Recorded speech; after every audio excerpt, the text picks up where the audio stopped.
Terima kasih Anda masih di Sapa Indonesia Siang. Saudara, jelang Lebaran, petugas Balai Pengawas Obat dan Makanan menemukan sejumlah makanan yang terindikasi mengandung bahan berbahaya di wilayah Jawa Tengah.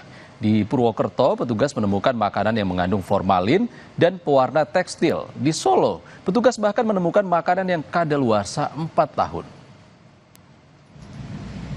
Dua macam kerupuk dengan warna yang mencolok, cincau hitam dan teri nasi yang diperiksa petugas Balai Pengawas Obat dan Makanan BPOM Banyumas di Pasar Manis Purwokerto, Banyumas terindikasi mengandung pewarna tekstil atau rodamin B serta formalin. Menurut Kepala Balai POM Banyumas, temuan itu akan ditindaklanjuti bersama dengan Dinas Kesehatan Kabupaten Banyumas. Balai POM menghimbau agar makanan-makanan yang mengandung bahan berbahaya itu tidak lagi dijual untuk masyarakat. Ada 4 yang positif mengandung bahan berbahaya. 2 mengandung pewarna rodamin B, kerupuk. Kemudian 2 sampel yang mengandung formalin. Satunya cincau hitam, satunya teri nasi. Dan itu akan kita tindak lanjuti bersama Dinas Kesehatan. Nampaknya kan mengganggu kesehatan ya, termasuk nanti bisa menyebabkan gangguan pencernaan, gangguan liver, gangguan ginjal.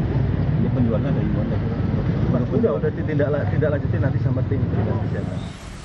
Di Solo, Jawa Tengah, petugas gabungan dari Balai POM, Dinas Kesehatan, Satuan Polisi Pamong Praja, Kota Solo, Jawa Tengah, mendatangi Pasar Nusukan. Di salah satu kios, petugas menemukan roti basah yang ternyata sudah berjamur, namun masih tercampur dengan makanan lain yang dijual.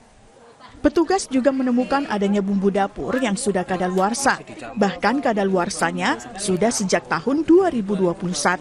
Sidak dilakukan untuk menjamin keamanan pangan bagi masyarakat. Tadi kita temukan, kita cek tanggal kadaluarsanya, ternyata sudah melebihi tanggal kadaluarsa tersebut, tetapi belum ditarik dari display. Dan juga ada beberapa produk yang sudah rusak, yaitu tadi berjamur ya, sehingga dari produk yang kita temukan tadi kita minta pedagang untuk bisa menarik, kemudian ada juga yang secara sukarela dimusnahkan karena itu sudah tidak layak untuk dimakan. Kedepan petugas akan terus melakukan sidak jelang Idul Fitri. Makanan yang mengandung bahan berbahaya seperti rodamin B ataupun formalin dapat mengganggu kesehatan. Di antaranya dapat menyebabkan gangguan pencernaan, gangguan hati, serta gangguan pada ginjal.